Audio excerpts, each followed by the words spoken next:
Les couilles sur la table, épisode 28. Les gars du coin. Dans cet épisode, on va s'intéresser à la masculinité populaire rurale, c'est-à-dire aux valeurs, aux pratiques, aux façons d'être des hommes quand on est ouvrier, artisan, employé et qu'on ne vit pas en ville. Je vous propose donc de passer un moment à la campagne, dans les cantons du Grand Est de la France, dans le genre de coin qu'on dit paumé, des coins pas très touristiques. Et c'est vous, Benoît Coquart, qui allez nous y emmener. Bonjour. Bonjour. Vous êtes chercheur en sociologie à l'INRA, l'Institut national de la recherche agronomique. Vous enseignez à l'université de Dijon et vous venez de soutenir votre thèse en sociologie intitulée « Sauver l'honneur, appartenance et respectabilité en milieu populaire rural ». Et vous allez sûrement en faire un livre. Sûrement, ouais, j'espère. Vous avez passé 2 ans et demi en immersion dans ce village, en Haute-Marne, à fréquenter un groupe d'une vingtaine de personnes, pour la plupart des hommes, qui ont entre 18 et 40 ans, surnommé la bande à Boris. Et à partir de ce que vous avez observé dans ce groupe particulier, vous montrez ce que peut être cette forme de masculinité populaire rurale. Alors, il faut préciser d'emblée que c'est un milieu que vous connaissez très bien, puisque vous y avez grandi, et vous y êtes revenu comme sociologue. Ça vous a mis dans une drôle de position, ça, non ? Oui, parce que c'est pas une trajectoire très courante. En fait, quand on quitte le milieu rural, c'est très difficile d'y revenir. Parce qu'une fois qu'on est diplômé, qu'on a fait ses études, on n'est pas censé aller travailler en tant que, je sais pas moi, ouvrier agricole, ouvrier industriel, artisan. Donc le travail qu'on va trouver, il est en ville. Et aussi, il y a une forme de coupure biographique forte, c'est-à-dire que quand on va vivre en ville, qu'on devient un étudiant, on accède à d'autres formes de pratiques culturelles. Et les gens du coin, ceux qui continuent de rester vivre là-bas, ils ont tendance à vous oublier. Et il y a une coupure qui se fait assez jeune, après le bac, généralement, entre ceux qui partent et ceux qui restent. Et moi, je suis celui qui revient, alors même que j'aurais dû rester là-bas, partir en ville. Quand j'arrive justement, que je reprends ma thèse, on me dit « mais qu'est-ce que tu viens faire ici ? Pourquoi tu viens t'intéresser à nous ? Quel intérêt de faire une thèse sur nous ? Ça n'intéressera personne, personne ne parle de nous. Et en plus, pourquoi toi, t'es pas resté en ville si la vie est meilleure là-bas, quoi ?» Bah alors justement, pourquoi vous êtes revenu ? Pourquoi vous vous êtes intéressé à eux ? Pourquoi vous avez choisi ce terrain ? Parce que c'est le terme qu'on utilise en sociologie, en anthropologie, d'avoir un terrain. Pourquoi vous avez choisi le terrain où vous avez grandi ? Donc ce milieu rural dans l'Est de la France. En fait, moi je venais de terminer je pensais que j'avais terminé mes études de sociologie après mon master. J'avais fait un mémoire sur les jeunes de cité, donc à Saint-Denis. Et en fait, ce que j'avais trouvé chez eux, dans leur style de vie, ça me rappelait énormément en fait mon village, des amis d'enfance, le milieu duquel je venais. Alors même que finalement, quand on écoute le discours public sur jeunes de cité, jeunes ruraux, on a l'impression que tous les opposent, qu'ils sont à chaque bout du spectre comme ça de la jeunesse. Mais en fait, ils ont des conditions de vie assez similaires, et notamment dans les sociabilités masculines entre mecs. Ça parle un peu des mêmes choses, ça espère se réaliser dans la vie avec les mêmes projets. Et donc je me suis dit, ça serait intéressant de mettre un peu la lumière sur ces jeunes ruraux. Et il n'y avait pas eu énormément de livres écrits dessus. Il y en avait eu un qui était très bon, qui était Les gars du coin, de Nicolas Renaï. Et moi, j'avais un peu l'ambition d'actualiser ça. Lui, son enquête était dans les milieux des années 90. Moi, j'arrivais dans les années 2010. Je trouvais que les choses avaient changé et qu'il fallait en parler. Très bien. Ce village, donc vous l'appelez Fontbourg.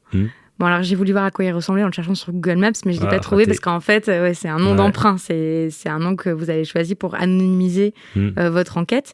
Mais à quoi il ressemble ce terrain où vous avez enquêté ? C'est quoi les paysages autour ? À quoi ça ressemble les villages ? Alors en fait, j'ai anonymisé mon terrain. C'est par un souci d'éthique en sociologie qui en même temps protège les enquêtés et puis aussi permet de ne pas se focaliser sur les cas individuels. C'est-à-dire que quand un lecteur vous dit par exemple, moi ce que vous dites là pour une petite partie de la région Grand Est, je le retrouve tout à fait dans le village où j'ai grandi, qui n'a pourtant rien à voir géographiquement, mais je retrouve les mêmes personnes, là ça me fait plaisir. Ou alors j'ai aussi des gens qui me disaient mais je sais où c'est exactement, c'est là, et non en fait c'est pas là, donc je me dis ça marche bien, l'anonymat marche. Et puis finalement, l'idée de prendre un village, de parler de Fontbourg un peu en fil rouge pour restituer mon enquête, c'était davantage un outil narratif plutôt que quelque chose de concret, parce que mon enquête, elle m'a amené à suivre les gens dans leurs déplacements quotidiens. Et aujourd'hui, en milieu rural, vous vivez pas dans un seul et même village. C'est-à-dire que vous allez travailler souvent à 20 à 30 km de chez vous. Vos amis sont dispersés sur tout le territoire. Quand on dit les gens d'ici, les gens du coin, c'est pas les gens d'un village. Et les gens, ils vous disent pas je suis de tel village. De toute façon, ils sont amenés à avoir une vie qui les amène à faire des kilomètres. Pourquoi ? Parce que le travail, les services, tout ça, aujourd'hui, c'est éparpillé. C'est-à-dire que les jeunes sur lesquels j'ai enquêté, si leurs parents, ils allaient au travail en vélo, ils avaient trouvé leur compagne ou leur compagnon à quelques kilomètres en allant au bal du coin, bon, ça peut arriver encore pour certains jeunes. Aujourd'hui, c'est plus trop le cas. Par contre, on a tendance à élargir son périmètre d'activité. C'est permis aussi par la voiture, mais c'est contraint aussi. Oui, parce que vous dites que c'est des zones qui ont été abandonnées aussi par les services publics. C'est pas les zones sur lesquelles vous avez enquêté, c'est loin des grandes villes, c'est loin donc pour la Haute-Marne, quoi, c'est loin de Langres, c'est loin de... Oui, alors en fait, c'est vrai que je parle de la Haute-Marne, mais ça se passe, à vrai dire, à la frontière de plusieurs départements. On est sur des cantons qui sont loin des villes, qui attirent plutôt l'activité économique et qui en plus ont été désindustrialisés, c'est-à-dire qu'avant, typiquement, vous aviez une usine implantée au milieu d'un canton, souvent qui constituait un petit bourg, et puis autour les logements ouvriers, et toute la vie, même associative, les bars, etc., pouvaient s'organiser autour. Tout dépendait de l'usine, quoi. Typiquement, les clubs sportifs, ils racontent beaucoup de l'histoire sociale, parce que quand on voit aujourd'hui la difficulté qu'ils ont, par exemple, à maintenir des clubs de foot, ça tient au fait que l'environnement professionnel, il est plus là. Et quand l'usine, elle délocalise, c'est pas seulement l'usine qui s'en va, c'est tout ce qui va avec, les commerces, et puis c'est la jeunesse, la nouvelle génération entrante. Elle n'envisage plus la vie au pays. C'est-à-dire qu'ils se disent il faut trouver d'autres perspectives d'avenir parce que maintenant je me retrouve coincé. Et il y a des générations comme ça qui se retrouvent un peu pris dans une forme de crise, c'est-à-dire qu'ils s'étaient vus. Moi j'ai enquêté sur eux à première vue. C'était d'ailleurs eux qui m'intéressaient. Je me suis dit mais des jeunes avec qui j'étais à l'école, qui étaient typiquement les hommes les plus populaires, qui avaient beaucoup de succès notamment avec les filles, qui se retrouvaient à 25 ans sur le carreau dans des situations souvent compliquées. Il y avait plusieurs cas, notamment d'addiction à la drogue, parce qu'on est sur des départements, si vous prenez la Meuse, la Haute-Marne, dans les régions où peuvent se dérouler mes terrains, c'est en fait le taux de consommation d'héroïne le plus élevé par habitant. Ça, on n'a pas tendance à trop en parler dans les médias, c'est assez méconnu. Non, à part que je signale quand même un super documentaire qui a été fait sur Arte Radio qui s'appelle Poudreuse dans la Meuse. Que je vous encourage à écouter. Bon. Ouais, c'est bien.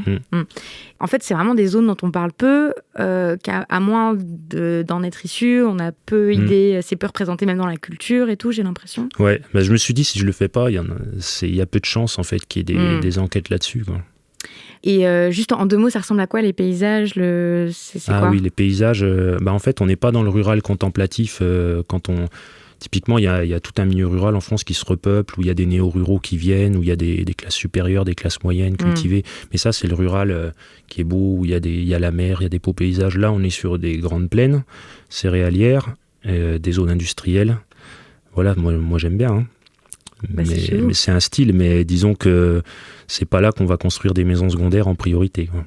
Sauf si on veut être tranquille, parce que c'est les régions qui se dépeuplent le plus en France, et les jeunes s'en vont tellement que ça se dépeuple encore plus que pendant l'exode rural. Voilà. Et les jeunes qui s'en vont, évidemment, c'est ceux qui ont un peu de diplôme, qui ont fait des études, parce qu'ils n'ont pas de perspective d'avenir sur place. Bon, il y a des jeunes qui restent. C'est ceux que vous avez étudiés. Voilà. Donc la bande à Boris, est-ce que vous pouvez nous décrire brièvement, parce qu'on va parler que d'eux pendant l'épisode, mais juste pour qu'on puisse les représenter, c'est qui les gens de la bande à Boris ? Ouais, alors déjà, il faut que je les resitue dans où ils évoluent. C'est-à-dire que moi, j'ai fait mon enquête sur un gros groupe d'interconnaissances. C'est ce qu'on appelle les enquêtes ethnographiques en sociologie. On essaye d'enquêter sur des groupes de gens qui se connaissent. Comme ça, on recoupe le point de vue des uns et des autres. Et c'est là que c'est intéressant pour étudier les normes et les valeurs d'un groupe. Donc là, il y a à peu près 200 jeunes qui se connaissent, qui sont du coin, qui interagissent sur différentes scènes. Ils ont été à l'école ensemble, ils ont bossé ensemble. Voilà, pour certains, ils sont sortis ensemble. Enfin bref, il y a eu plein de choses entre eux, ils ont travaillé ensemble. Et là, en fait, au sein même de cette interconnaissance-là, j'ai mis un petit peu de temps à m'en rendre compte, mais c'est divisé en ce que les jeunes appellent des clans, ou des petits clans, ou des petites bandes de potes. Et donc, ils distinguent bien les salut ça va, les gens du coin, qui sont un peu obligés de fréquenter, mais presque par contrainte. C'est-à-dire qu'ils disent on croise toujours les mêmes têtes, on est bien obligé de leur dire bonjour, mais au final, ça nous saoule un peu. Et par contre, on a les vrais potes sur qui on peut compter. Et la bande à Boris, c'est un de ces petits clans-là, et qui est un des plus valorisés. Pourquoi ? Parce qu'il est constitué de ceux qui ont la meilleure réputation, des jeunes qui ont bien réussi, notamment des hommes qui ont réussi à entrer très tôt, se stabiliser sur le marché matrimonial et professionnel. Et vu qu'en plus, ils sont tout le temps tous ensemble, en fait, ils augmentent cette espèce d'effet de réputation individuelle en formant une vraie bande de potes à laquelle beaucoup voudraient ressembler. Et je sais pas, ils arrivent ensemble à ouvrir des locaux associatifs, à tenir plus ou moins un club de foot. Donc ils sont visibles. On sait que c'est des bons gars qui travaillent et qui, en plus, sont des vrais amis, s'entraident les uns les autres. Sont casés. Sont en couple, sont pères de famille. Voilà, sont très fêtards, pratiquent différents sports, notamment des sports de combat. Ils sont dans le game, ils sont valorisés localement. D'accord. Parce qu'il y a plusieurs formes de masculinité dans ces milieux, dans le milieu rural. Est-ce que peut-être brièvement, vous voulez bien les exposer ? Quels sont les différents modèles auxquels on peut ressembler quand on est un homme dans un milieu rural ? Ouais. En fait, les modèles, ils ont bougé parce qu'il y a typiquement, moi j'avais beaucoup de clash qui se passaient dans les familles entre le modèle du père, qui a été un ouvrier industriel. Si ce dernier il a perdu son emploi et qu'il a connu plus ou moins une descente aux enfers, le fils va pas vouloir lui ressembler. Donc en fait, il y a des stratégies comme ça d'évitement carrément de la condition ouvrière qui peuvent se retrouver dans la fuite vers les métiers de l'armée, notamment devenir pompier de Paris, dire que justement on va pas prendre de cuite, on va pas boire trop d'alcool, on va surtout pas fumer de joint, par contre on va faire de la muscu, avoir un corps sain, faire de la course de fond, etc. Et ça c'est dans les familles en fait où on met vraiment à distance la figure ouvrière un peu déchue du père. De l'autre côté, il y a ceux qui arrivent à bien s'en sortir localement, sans être obligés d'être en conflit direct avec les parents, qui viennent des familles plus stables, et qui, eux, en fait, ce qu'on va valoriser, davantage qu'un type de discours ou une forme de masculinité hyper normée, ça va être de faire partie justement des bonnes bandes de potes, et d'être, c'est ce qui revenait beaucoup dans les entretiens, un vrai pote sur qui compter. C'est-à-dire qu'on pouvait opposer ceux à qui on ne pouvait pas faire confiance, qui de toute façon ne pouvaient pas faire partie de la bande, et ceux qui faisaient qu'on pouvait faire passer les amis avant la famille, par exemple. Et je me rendais compte petit à petit que c'était pas simplement un discours sur l'amitié en tant que tel, mais il était là le discours sur la masculinité, parce que ceux qu'on excluait de ces bandes de potes, qu'on considérait pas dignes justement de l'amitié, ils étaient aussi niés dans leur masculinité, c'est-à-dire c'était ceux typiquement qui n'avaient pas de boulot depuis longtemps, qui pouvaient prendre de la drogue ou en tout cas étaient soupçonnés d'en prendre. Eux, c'était la figure du cas social qui revenait, et il y a des confrontations directes quand vous êtes en milieu rural. C'est pas simplement, vous écrivez pas simplement sur internet, vous vous voyez dans la rue et vous alpaguez, vous vous insultez si vous aimez pas. Donc en fait, on se dit, celui-là, c'est un schlag, celui-là, c'est un cassos. Ils disent schlag ? Ouais, ils disent en fait plein de mots qui viennent du milieu urbain, parce que aujourd'hui, les jeunes ruraux, ils ont le même téléphone que vous et moi, ils regardent tout ce qui se passe. Je sais pas, moi, typiquement, ça écoute du rap, ça écoute d'autres musiques aussi, pas mal de reggae, mais voilà, ça écoute les mêmes... Ça écoute la culture populaire en fait. Ça c'est pour les masculinités chez les jeunes, et après en autre forme de masculinité disponible dans le milieu rural, il y a peut-être celui du petit notable par exemple. Ouais, alors là le petit notable, lui, ce qu'il peut faire, c'est avoir un espèce de rôle, parce qu'en fait quand vous êtes en milieu rural, là sur celui que j'ai enquêté, en tout cas dans les territoires où j'enquête, il n'y a pas de grands bourgeois comme ça qui fréquentent les jeunes de classe populaire. Par contre, il y a une petite bourgeoisie à capital économique, par exemple les artisans ou même les agriculteurs, et eux ils peuvent un peu jouer le rôle de nous, ce qu'on appelle en sociologie les entrepreneurs de morale. Je pense que c'est un terme qui a du sens, parce qu'ils disent par exemple aux jeunes, si tu sais aujourd'hui il faut se mettre à son compte, c'est comme ça qu'on fait de l'argent, et avoir de l'argent par soi-même, ne pas avoir de patron ou pouvoir dire merde à son patron, ça c'est une forme de masculinité super valorisée. Et d'ailleurs, dans les groupes de potes, on retrouve des discours là-dessus qui disent justement, tiens, aujourd'hui j'ai pu quitter plus tôt pour vous rejoindre à l'apéro, parce que moi de toute façon je suis irremplaçable dans la boîte où je travaille. Et on retrouvait même des petites stratégies comme ça dans une même bande de potes où les gars vont se pistonner et vont se retrouver à travailler ensemble sur un même chantier et détourner ensemble un peu l'ordre patronal en disant ils croient qu'on a fini à 17h alors qu'on a quitté le chantier à 14 et on est tranquille parce que justement on est sûr qu'il n'y a personne qui va moucharder, qui va dire qu'on a un petit peu triché avec l'horaire. Et ça, c'est vachement valorisé, c'est d'avoir une forme d'autonomie très grande. C'est-à-dire qu'on fait ce qu'on veut. Il y a des enquêtés qui m'ont dit, ici c'est la Corse sans la mer, donc on valorise aussi d'habiter en milieu rural parce qu'il n'y a personne qui vient nous emmerder, personne vient nous dire comment nous comporter. On va râler contre les 80 km/h parce qu'on dit, on connaît nos routes, on sait comment rouler dessus. On n'est pas dangereux quand on roule un petit peu plus vite que 100, 110 à l'heure. Donc on sait ce qu'on fait, que personne vienne nous donner des leçons. Et ça, c'est vraiment l'idée de l'homme aussi accompli. Tant que ça ne va pas vers une déviance qui serait l'alcoolisme ou alors provoquer des accidents, la drogue, ben en fait, c'est très valorisé de dire qu'on mène soi-même sa vie, alors même qu'on est dans un milieu populaire, qu'on travaille dans des métiers plutôt d'exécutants. Mais là, dans ce milieu rural-là, c'est-à-dire que vous n'êtes pas confronté directement à la figure du manager qui est au-dessus de vous et finalement, vous n'êtes pas aussi contredit dans la manière d'être un homme. C'est pas comme les jeunes de cité alors ? Les jeunes de cité, moi j'avais travaillé là-dessus quand j'étais en master. Ce qui me frappait, mon terrain c'était aussi de l'ethnographie, j'allais souvent en soirée avec eux sur Paris. J'habitais dans la cité où j'enquêtais et en fait ils venaient souvent me chercher en me disant tiens le sociologue viens avec nous, on va aller sur Paris. Et en fait il y avait une forme de défiance, c'est-à-dire qu'ils se moquaient des bourgeois, ils s'amusaient à leur faire peur dans le métro et ça pouvait marcher. Mais d'un autre côté ils voyaient bien que c'était eux qui avaient le plus de succès sur le marché de la drague, les jeunes bourgeois justement, qui allaient avoir les meilleurs métiers. Donc il y avait d'autres formes en fait de masculinité qui invalidaient un peu la leur.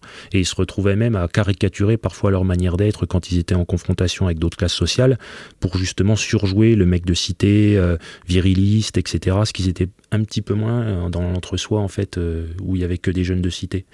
Et je trouve que ça s'est un petit peu confirmé en milieu rural, puisque la masculinité légitime localement, c'est celle des jeunes de classe populaire qui composent la majeure partie en fait de la population locale. Là où j'enquête, on est dans les zones en France où il y a les proportions d'ouvriers et d'employés, si on les cumule, les plus fortes. C'est 60% dans les endroits où vous enquêtez. Ouais, même un peu plus, ça monte facile à 70 si on prend certains contextes locaux, mais après j'ai pas les chiffres. Les chiffres sont par département, mais si je vous donne les chiffres par canton, vraiment, voilà, je garde l'anonymat du terrain, mais je peux vous dire que ça monte vite. Et les plus faibles proportions de cadres et de professions intellectuelles supérieures. Ouais, donc il n'y a pas de confrontation à un autre type de masculinité. C'est-à-dire qu'on ne se sent pas plouc, si vous voulez. On n'a pas la figure, on n'a pas quelqu'un qui nous renvoie à la figure du beauf. Alors, où est-ce qu'ils se retrouvent, tous ces jeunes à la bande à Boris, et qu'est-ce qu'ils font concrètement ? Est-ce qu'ils se retrouvent dans les cafés ? Est-ce qu'ils jouent à quoi ils jouent ? Qu'est-ce qu'ils font ? Ouais, ça c'est une question super importante parce que moi, au début de ma thèse, il y avait eu toute une série de reportages qui s'étaient faits très près de mon terrain. Et je ne sais plus quel journal c'était, je crois que c'était rue 89, et qui avait conclu dans ces villages de Haute-Marne, on vote FN et on ne s'aime pas. Et bon, quand on voyait l'argument un petit peu journalistique, qui était pas complètement faux, mais il disait il n'y a plus personne dans les rues, il n'y a plus de bars, tout a fermé, il n'y a plus de sociabilité, donc les gens ils se craignent les uns les autres. Et en fait, moi ce que j'avais envie de dire, c'était que effectivement les bars ils ont fermé. Si vous prenez, j'avais mis la carte de France des bars dans ma thèse, parce que je trouvais que c'était assez parlant. Si vous prenez les milieux ruraux de l'ouest de la France, qui sont vachement dynamiques, il y a des bars partout, on voit que les gens sortent encore se voir dehors. Mais là en fait, il n'y a plus rien. Ou alors le bar, il y en a un ou deux, mais c'est réservé aux vieux du coin et c'est plutôt associé à quelqu'un qui serait dépendant au jeu de grattage, par exemple, à la Française des Jeux, ou alors à l'alcool. Et donc c'est pas valorisant de se réunir là. Et aussi, ces jeunes-là, ils ont commencé à subir des formes de répression, notamment policières, quand ils se réunissaient dans la rue, quand ils étaient ados, parce que il y avait la suspicion de la drogue, et aussi parce que toute l'interconnaissance, la petite veille rurale qu'il pouvait y avoir avant, quand il y avait de l'emploi, que tout allait bien, elle s'est un peu cassée la figure à mesure qu'on a commencé à se méfier des jeunes qui habitaient le village, qu'il y avait aussi des populations précaires, notamment qui venaient de cités HLM, de grandes villes aux alentours, mais qui étaient rapatriées dans des logements insalubres en milieu rural pour vivre leur pauvreté. Tout ça, en fait, ça a créé des crispations. On a pointé du doigt une population très précaire des milieux populaires qui faisait un petit peu la minorité du pire qui fait peur. Et donc ces jeunes-là, ils s'en rappellent, ils ont pu la vivre, cette stigmatisation, et pour eux, c'est plus aller jouer dans le village ou se rencontrer dans le village, c'est traîner dans les rues. Donc on veut pas traîner dans la rue. Traîner dans la rue, c'est dévalorisant. Donc ça, c'est les précaires et ceux qui sont considérés comme les schlags, les cassos et tout, qui traînent dans la rue. Ou alors, en fait, vu que c'est des jeunes de classe populaire, ils ont vécu ça, mais à l'adolescence. Et maintenant qu'ils ont un statut un peu stable, qu'ils ont commencé à gagner de l'argent, et en plus, vu que c'est des gars qui savent travailler de leurs mains, ce qu'ils ont fait, c'est qu'ils ont acheté une maison, puisqu'on est dans les régions où le bâti est le moins cher de France. Donc vous achetez une maison pour vraiment le prix d'une place de parking ici. Je pense qu'on a une belle baraque là-bas. 40 000 euros Ouais, pour 40 000 euros, vous avez une petite maison de 80 mètres carrés, quoi. Après, Seulement si vous mettez 80 000, vous avez une grande maison. Et donc ils retapent leur maison eux-mêmes, et c'est dans ce cadre-là, dans la maison dans laquelle on a investi, dans laquelle aussi on peut montrer qu'on est un gars qui sait bosser, qu'a des copains pour l'aider, parce que souvent ça se fait sur des chantiers, on paye un peu les copains au black, ou on les paye pas, ou on les paye en pastis, et tout le monde vient donner un coup de main, puis il y en a un qui est carreleur, un qui est électricien, l'autre qui est maçon, donc ça peut aller très vite. Et puis après, en fait, cette maison-là, elle sert à l'accueil de la bande de potes. Typiquement, Boris, lui, c'est un gars qui avait très bien compris ça, et sa maison, elle a toujours été aménagée pour l'accueil des sociabilités du groupe. C'est quand vous rentrez chez lui, vous avez l'impression parfois que c'est une salle de jeu pour adultes. C'est-à-dire qu'en plein milieu, il y a un bar, où on peut avec un accoudoir comme ça, on peut tous se poser. Il y a un billard au milieu, il y a des jeux de fléchettes, il y a des très grands canapés. Et c'est ouvert sur l'extérieur pour que tout le monde voit que les copains sont là, pour bien montrer qu'on est comme ça dans un clan soudé où on se voit 4-5 fois par semaine. Donc finalement, les bars, ils sont là de manière informelle. En fait. Mais ils ont été remplacés par ils disent d'aller chez les uns les autres. Et moi, je trouve ça fort parce qu'effectivement, quand on rentre dans un article, je raconte ça, il y a une fille qui dit, mais moi j'ai l'impression que mes volets ils sont transparents, parce qu'elle ferme ses volets pour pas que les amis de son copain viennent tout le temps. Et en fait, ils font comme s'ils voyaient pas que c'était fermé, ils toquent un coup au volet et ils rentrent ils clenchent la porte sans demander à entrer. Et donc elle subit un petit peu cet envahissement masculin de son foyer. Mais ouais, clairement, ça se passe dans la maison maintenant. Il y a plein de choses là dans ce que vous venez de dire, à la fois sur le fait que donc dans la même bande, il y a des professions qui sont complémentaires les unes des autres, et aussi le fait que les femmes n'ont pas l'air de décider de grand-chose. Peut-être qu'on va commencer par parler des femmes et des enfants, parce que la masculinité, c'est aussi toujours un rapport aux femmes, aux copines, aux conjointes. Et donc, d'un côté, dans votre bande, la bande que vous étudiez, c'est mal vu d'être célibataire, d'après ce que j'ai compris. Mais de l'autre, il faut surtout pas avoir l'air d'être dominé par sa femme. D'ailleurs, ils ont une expression pour ça, c'est elle lui a mis la laisse. Elle lui a mis la laisse. Alors, elle lui a mis la laisse, c'est une expression qui est très parlante et qui est en fait qui concerne peu de cas d'enquêtés que j'ai rencontrés, tout simplement parce que ça tient au fait que c'est la femme qui décide. Ça veut dire en fait qu'on avait un copain qui faisait partie de la bande, qui était là régulièrement. Parce que pour faire partie de la bande, concrètement, il faut arriver à consacrer du temps aux amis. Oui, parce que vous parlez 4-5 fois par semaine, c'est beaucoup quand même. Oui, on se voit tout le temps. Ouais. On se voit tout le temps. Et en fait, on a tout le temps des choses à se dire parce qu'on vit aussi la même chose. Et du coup, le coût de ça, c'est d'arriver à aménager du temps par rapport au temps conjugal. Souvent, celui qui se fait retirer des sociabilités masculines et de l'extérieur, on a l'impression que c'est sa femme qui a décidé, c'est la honte pour lui. On va dire, c'est elle qui lui a mis la laisse, donc c'est le petit chien. Et comme par hasard, ces cas-là, c'était des couples de ce qu'on appelle l'hypogamie féminine, c'est-à-dire que c'est la femme qui gagne plus d'argent, qui a un meilleur statut professionnel que l'homme. Donc c'est relativement rare en fait en milieu rural, parce que la majorité des emplois sont considérés comme masculins. Les emplois ouvriers sont plutôt bien rémunérés, et on peut vite arriver à gagner bien sa vie en faisant du black le week-end si on a une bonne réputation. Moi, j'enquête typiquement sur ces gars-là qui gagnent quand même bien leur vie, qui ont très tôt accès à la propriété, alors même que les femmes, elles ont du mal à accéder au marché de l'emploi, parce que ce dernier, il est essentiellement composé en emplois très précaires de secteurs de ce qu'on appelle le care, c'est-à-dire vous vous occupez des vieux, quoi. Parce que c'est des emplois, c'est des départements vieillissants, et c'est pas des boulots valorisants pour les femmes, c'est-à-dire que très mal payés, vous travaillez à mi-temps, etc. Et puis en plus, personne vous voit aller faire la toilette d'un vieux à 15 km de chez vous. Par contre, les emplois masculins, typiquement le jeune maçon qui va refaire un mur dans le village, tout le monde klaxonne toute la journée, le voit bosser, lui apporte une canette et dit « Ah, t'as vu le bon jeune, il travaille bien ». Qu'est-ce qu'il y a d'autre comme métier pour une jeune fille d'équivalent, à part peut-être celle qui va tenir la caisse à la boulangerie, voilà. Ouais, ça c'est un bon exemple. Ou à la mais pharmacie. c'est quand même relativement peu valorisant, c'est-à-dire qu'on va pas dire « Ah, elle a un savoir-faire en rendant la monnaie ». Vous voyez, alors même que il n'y a pas de métier plus compliqué qu'un autre, mais on va trouver que, par exemple, on va me dire celui-là, il a des mains en or, parce que en fait, il taloche un mur à toute vitesse, et puis des gens le voient travailler. Ok, donc c'est une bande, une sociabilité qui est dominée par les hommes. Ouais. C'est eux qui imposent la sociabilité à leur conjointe, à leur compagne. Donc il y a toujours les copains qui sont là à la maison, etc. Par rapport aux enfants, quel est le rôle de la paternité dans la bande à Boris ? Alors la paternité, en fait, elle arrive, moi je la voyais comme quelque chose qui allait un peu saper toute cette dynamique-là d'une bande qui s'est construite autour des hommes. Ça, c'est important, je ne l'ai pas trop dit avant, je pense qu'il faut le préciser. Si elle tourne autour des hommes, cette sociabilité-là, c'est parce qu'en fait, eux, ils sont restés dans une certaine forme de localisme dans le village où ils ont grandi ou dans le canton. Ils ont été propriétaires de la maison, ils ont plus souvent hérité de la maison d'ailleurs que leur sœur. Et ils se mettent en couple avec des filles plus jeunes qui souvent n'ont pas encore le permis de conduire quand ils se mettent en couple. Donc c'est elle qui les rejoint dans leur bande et dans leur village. Donc les filles, c'est des pièces rapportées, quoi. Elles se vivent comme des pièces rapportées, elles disent j'ai coupé des ponts, etc. Donc elles arrivent, il faut qu'elles recomposent. Donc il y a des filles dans la bande, mais elles ne les connaissent pas forcément. Et du coup, moi je voyais les enfants comme quelque chose de... J'avais une fille par exemple en entretien, une jeune femme qui me dit j'ai fait un enfant pour le tenir. Mais je dis comment ça pour le tenir? Pour qu'il aille moins vers ses potes.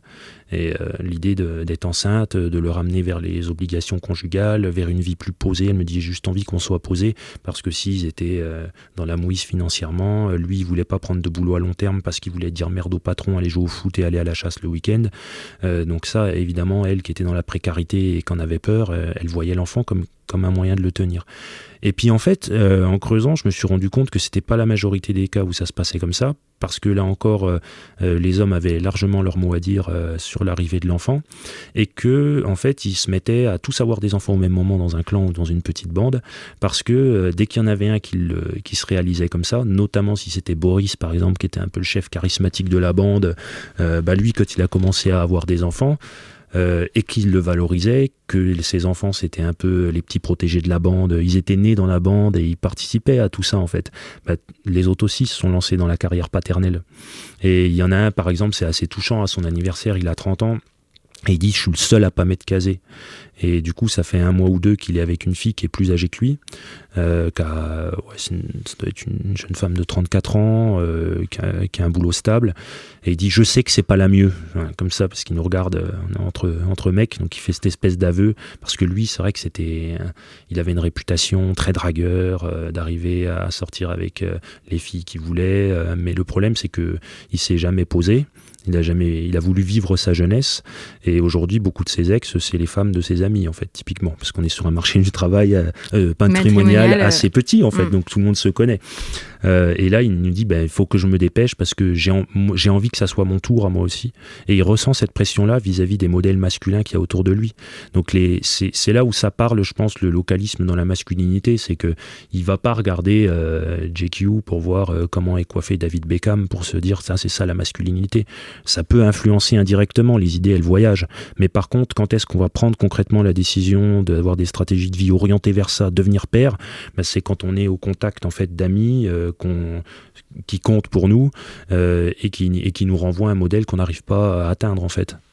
Est-ce que ça c'est spécifique au milieu populaire ou au milieu rural? Parce qu'on pourrait dire que c'est pareil. Non, c'est pas spécifique au milieu populaire ni au milieu rural. Simplement, au milieu populaire, en fait, ce modèle-là, c'est celui qui est présent. C'est le modèle des classes populaires. Alors que quand vous habitez en ville, il y a eu des enquêtes là-dessus, sur par exemple les ouvriers à Paris. Il y a une belle enquête sur les ouvriers de la RATP, par exemple, de Martin Thibault, qui montre comment ils sont attirés par la petite bourgeoisie à capital culturel. Typiquement, comment ces gars-là, ils veulent sortir avec des étudiantes. Alors que là, c'est pas du tout ce qui se passe, quoi. Et vous, d'ailleurs, comme étudiant, vous étiez considéré comment? En fait, alors même en termes de masculinité même, c'est intéressant, parce que si on est étudiant, déjà, on a une trajectoire féminine. C'est-à-dire que quand j'ai parlé tout à l'heure que les étudiants ils partaient massivement de ces régions rurales désindustrialisées, c'est surtout des femmes en fait qui partent. Parce qu'on est sur des régions populaires, en milieu populaire, ceux qui font des études, c'est surtout les femmes qui vont un peu plus loin dans le jeu scolaire, etc., même si ça se concrétise pas forcément sur le marché du travail. Donc déjà, il y a une forme de mise à l'épreuve, Clairement, moi, il a fallu que pour réaliser mon enquête, être accepté dans les groupes d'amis. Je me suis fait beaucoup d'amis à l'occasion de la thèse. J'en avais aussi des qui me connaissaient d'avant. Mais il a fallu que je fasse des activités, c'est-à-dire que je donne des coups de main sur différents chantiers, que j'aille jouer au foot. Il faut aussi un petit peu faire ses preuves, et puis on est testé là-dessus. Et en plus, l'attitude d'un sociologue qui fait des longs entretiens en individuel, elle est très féminine finalement, parce que c'est poser des questions, s'intéresser comme ça à une trajectoire. Ouais, moi on me disait mais comment tu fais pour les écouter parler tout le temps, ou alors on me disait mais le passé c'est le passé, on va pas ressasser comme des gonzesses. Il y avait des phrases comme ça qui me revenaient, ou alors on pouvait dire mais pourquoi tu vas passer autant de temps avec des hommes, et ça c'était une mise à l'épreuve un petit peu de la virilité. Et moi, je savais rebondir là-dessus, mais en fait, je me suis dit, il y a vraiment quelque chose à creuser là-dedans, quoi. Ce que je trouve aussi intéressant dans votre enquête, c'est qu'on a tendance, dans les médias, le monde universitaire, la culture, à imaginer, à se figurer un peu paresseusement que les hommes des classes populaires ont une virilité primaire et violente. Bref, que ce sont des beaufs, en fait. Ouais. Évidemment, c'est un classisme, enfin une forme de mépris de classe, puisque tous les milieux que je viens de citer, et donc moi y compris, c'est les milieux dont les membres sont majoritairement issus des classes sociales supérieures. Et ce que vous montrez, et ce que vous expliquez aussi, c'est que en fait, cette masculinité populaire, elle n'est pas plus sexiste, plus homophobe, plus raciste que les autres. Au contraire, même, vous me disiez. En fait, je vais pas dire au contraire, parce qu'en fait, vu que, notamment aussi parce que c'est le milieu d'où je viens et parce que ça me tient à cœur de leur donner une voix, de les défendre, mais je pense qu'il faut aussi dénoncer quand il y a le racisme en milieu populaire, il existe évidemment, mais par contre, en fait, c'est des groupes qui parlent beaucoup moins que d'autres, qui se donnent pas les moyens de se représenter eux-mêmes, donc c'est les autres qui les définissent. Et typiquement, si vous leur tendez un micro, demain je vous amène faire un reportage dans les villages où j'ai enquêté, vous leur demandez ce qu'ils pensent des immigrés et on va avoir tous les clichés qu'on entend tout le temps. Donc ça, voilà, je peux pas le nier. Mais d'un autre côté, les milieux populaires, et notamment en milieu rural industriel, ça s'est construit par l'immigration. Je sais pas, typiquement, ils vont avoir des propos en se disant je suis 100% Le Pen, ou alors même qu'ils vont pas voter pour la plupart d'entre eux, enfin en tout cas chez mes enquêtés, mais aussi par provocation, souvent ils vont dire qu'ils sont en affinité avec Le Pen. Mais d'un autre côté, parmi leurs meilleurs amis, il y a des jeunes qui sont d'origine nord-africaine, parce qu'il y a une immigration algérienne et tunisienne, notamment dans les coins où j'ai enquêté. Et ils font partie du nous de la bande. Ils font partie c'est le loulou, mon ami, mon vrai pote. Donc il y a toute cette contradiction-là en fait entre les discours qu'on peut enregistrer et puis quand on regarde les pratiques, on voit des différences. Et de la même manière en fait sur les rapports, on peut avoir des paroles très sexistes comme ça, notamment dans les insultes que les gars se lancent. C'est tout le temps des insultes sexistes, enfin quasi. Et homophobes. Et homophobes, ouais. Voilà, enfin. Et malgré tout, en fait, je sais pas, par exemple, dans la place qui est accordée aux femmes dans les sociabilités, il y a une mise à l'écart. On va les mettre à l'écart, mais elle n'est pas pensée, cette mise à l'écart. Et puis, en fait, il y a des filles qui arrivent à prendre leur place dans ces sociabilités-là, à s'affirmer et à être considérées comme les grandes gueules qu'on va écouter. Par exemple, il y avait une petite bande de copains sur lesquels j'ai pas mal enquêté, qui est un petit clan qui était dominé un petit peu par le clan à Boris, mais une des seules filles du groupe, en fait, elle se fait énormément d'amis mecs, et son mari fait partie de la bande, et c'est elle que le groupe va aller pousser pour qu'elle se présente aux élections municipales dans son village. Et elle va s'y présenter, pourquoi ? Parce qu'on dit, elle a vraiment la tchatche, elle a une grande gueule, et c'est les mecs qui disent ça. Elle parle mieux que nous, et en même temps, elle sait se contrôler. C'est-à-dire que nous, on ne pourrait pas aller au conseil municipal parce qu'ils disent ça partirait en cacahuète, si on s'embrouille, on n'arriverait pas à se contrôler, cette espèce de truc. Alors que c'est pas vrai, en fait. Dans plein de situations, il se passe pas tant de choses que ça. Mais là, on valorisait des qualités féminines, et finalement, il y a plein de milieux sociaux où on va vous dire, oui, moi je fais pas de différence entre les hommes et les femmes, mais par contre, on donne pas aux femmes les positions dirigeantes. Vous voyez ? Alors que là, c'est elle qui est envoyée sur le devant de la scène au nom de sa petite bande de copains pour la représenter. Et vous disiez aussi que vous aviez été plus témoin, enfin si j'ai bien compris, mais que dans l'entre-soi masculin des classes sociales supérieures peut être plus violent et plus misogyne que l'entre-soi masculin que vous connaissez dans votre milieu d'origine.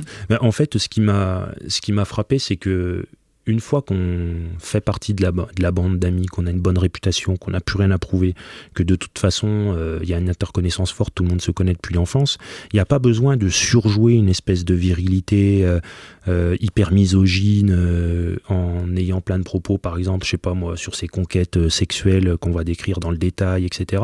Alors même qu'en fait, quand vous êtes dans des milieux, je sais pas, typiquement le milieu étudiant, où les gens se connaissent pas trop, où on a l'impression que je pense que beaucoup de jeunes de classe moyenne cultivés vivent leur rapport par exemple au féminisme comme dire voilà, il y a une espèce de forme de retenue à avoir devant les femmes, mais par contre quand on est entre mecs ça se lâche. Et moi ça m'a choqué parce que j'ai cru qu'il y avait une forme de cohérence entre en fait la manière de se comporter en présence des femmes et les propos dans l'entre-soi masculin, parce que je la vivais cette cohérence en milieu rural. Alors que j'ai l'impression que les personnes qui maîtrisent mieux toute la sémantique autour du politiquement correct, elles arrivent à avoir un petit peu un discours caché selon en fait qui y a dans la pièce, devant qui on parle. Alors que moi, typiquement les enquêtés, de la même manière, ils vont parler des Arabes s'il y a un copain à eux qui est considéré comme arabe à côté d'eux ou s'il n'est pas là. Il n'y a pas de filtre en fait. Ouais, c'est moins hypocrite. C'est moins hypocrite, c'est aussi plus violent si vous n'êtes pas de ce milieu-là, et c'est moins violent si vous êtes de ce milieu-là. La violence sociale, on l'aperçoit toujours chez les autres, en fait.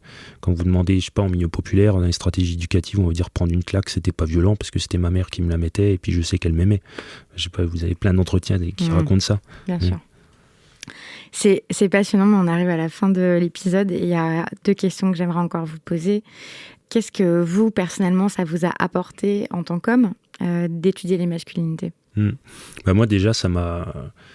En fait, l'étude des masculinités, moi, je la découvre sur le tard, au moment où ma thèse est déjà très avancée. Je vois qu'il y a d'ailleurs un champ de recherche sur les masculinités par un ami avec qui je commence à travailler, qui lui en a fait son sujet de prédilection. Et moi, ce qui m'a plutôt interrogé en fait là-dedans, c'est pas la masculinité en tant que telle, c'est pas les études sur la masculinité, c'est avoir un regard réflexif en fait sur le milieu dont moi-même j'étais originaire et qu'est-ce que ça voulait dire d'être un homme pour les personnes qui venaient de ce milieu-là. Et donc à toutes les formes de mépris ou de mise à l'écart qu'on peut avoir quand on est un petit peu en mobilité sociale, qu'on a changé, qu'on a passé du milieu rural à la ville, là on passe à une forme compréhensive. Et en fait ça vous permet de résoudre beaucoup de questions que vous aviez sur vous-même et de tensions en plus que vous pouviez avoir avec votre milieu d'origine. Et moi je conseille en fait la démarche sociologique à tous ceux qui ont des questions à régler, et on le voit bien. Moi, je donne vous dire que c'est thérapeutique de faire de la sociologie? Je pense que c'est très thérapeutique, non seulement par exemple pour les enquêtés, quand on fait un entretien rétrospectif sur leur vie, ils disent souvent ça m'a fait du bien, et je pense qu'ils le disent sincèrement parce qu'ils disent ça m'a fait comprendre des choses, alors même que j'ai pas ouvert la bouche la plupart du temps, je relance très peu, je les laisse parler, mais c'est parce que eux-mêmes se sont mis dans une posture réflexive qui leur permet de comprendre comment ça se fait que par exemple mon père, je le trouvais vraiment comme un gros beauf. Si on comprend un petit peu ses conditions de vie, comment il a été élevé, et puis nous à quoi on aspirait à l'époque, je pense qu'on va arriver à répondre à pas mal de nos tensions, et on le retrouve chez les étudiants, ceux qui vont se passionner le plus pour l'analyse un petit peu parfois brutale de la sociologie parce qu'elle vous ramène à la réalité, c'est ceux qui ont changé de milieu, qui ont eu une vie parfois un petit peu chaotique, alors que celui pour qui tout va bien, c'est typiquement celui qui est hégémonique sous différents points de vue. Il n'a pas à se remettre en question. Pour lui tout va bien, et la remise en cause et la compréhension de ce qu'il est, justement, lui ferait perdre pied. Alors que quand on a tendance à se sentir fragilisé sur pas mal d'aspects de sa vie, le mettre à distance, l'objectiver, là ça redonne de la force. C'est tout le rapport au déterminisme, je pense qu'il faut cultiver, c'est de se dire ouais, on est déterminé, oui on a été formé à être des hommes comme ci, comme ça, mais si on arrive à le comprendre plutôt que de dire que du jour au lendemain on serait devenu des féministes éclairés juste en lisant un bouquin, je pense que on va arriver à être plus proche en fait de situations où on se libère vraiment, plutôt que de proclamer la liberté comme ça, comme si elle nous arrivait de fait, quoi. Pour terminer, je vous pose cette question que j'aime à poser aux invités pour qu'on puisse aller plus loin, pour qu'on puisse prolonger la réflexion. Quelle est l'œuvre artistique que vous avez envie de recommander aux auditrices et aux auditeurs? Ouais, ça sera une chanson d'MC Circulaire, qui est un rappeur vendéen, un rappeur rural. Alors je vous conseille pas toute la discographie, mais en tout cas, il a écrit une chanson qui s'appelle Demain c'est trop tard, qui est un peu le Demain c'est loin d'Ayam, mais version rurale, et qui moi me parle beaucoup. Voilà, c'est l'histoire de jeunes assis sur un banc à l'arrêt de car, qui attendent qu'une mobilette passe et qui s'ennuient, et qui parle notamment des rapports aux femmes de manière un peu caricaturale, mais en tout cas il en a gros sur la patate, et je pense que ça parle à pas mal de jeunes qui ont grandi en milieu rural, donc je vous conseille ça. Ici, on picole pas, on se saborde. Ici l'alcool c'est quand t'as pas les couilles pour la corde. Alors avoir une vie sobre, j'en ai fait le deuil. Hardcore et la campagne, froid sera mon cercueil. J'ai dans mes yeux plus aucune lueur d'espoir, car ici-bas on sait bien que demain c'est trop tard. Merci beaucoup Benoît Coquart. Ouais, merci.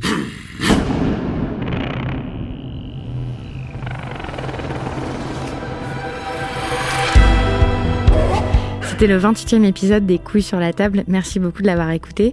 Toutes les références qu'on a évoquées sont à retrouver sur le site internet de Binge Audio, binge.audio. Vous pouvez liker la page Facebook des Couilles sur la table, nous suivre sur Twitter et sur SoundCloud, nous écouter sur vos ordinateurs et vos téléphones, laisser des commentaires un peu partout. On est toujours très curieux de savoir ce que vous avez pensé des conversations et des épisodes. Et puis vous pouvez m'écrire à l'adresse lescouillessurlatable@binge.audio. Les Couilles sur la table est un podcast produit par Binge Audio. Quentin Bresson s'occupe du son et Camille Regage de l'édition. Merci beaucoup. Binge.